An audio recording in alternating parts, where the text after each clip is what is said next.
Așa se recuperează în concurs. Ai încărcat repede, bam, bam, bam, bam, înapoi pe înapoi, nu? Am ieșit cu Catcher Performance de 4.2 în teste și vreau să vă arăt cât de ușor este să ajunge pe scaun la stele mai mici. Sunt 120. În jur de 120 de metri, nu mai exact că iar vă luați de mine. Ok, lansăm de pe scaun în 120 de metri, să vedeți cât este de ușor. Da, tirul generos, 1 metru și un pic.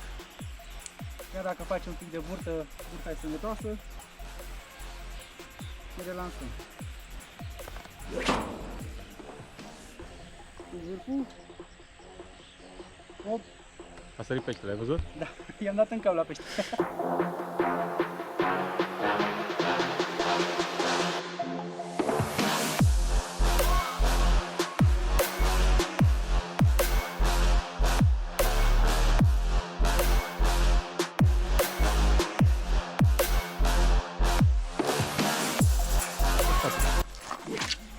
Sus!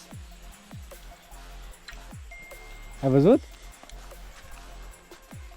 Cum ți se pare? Ca lumea, frate. Cred că mi iau și eu.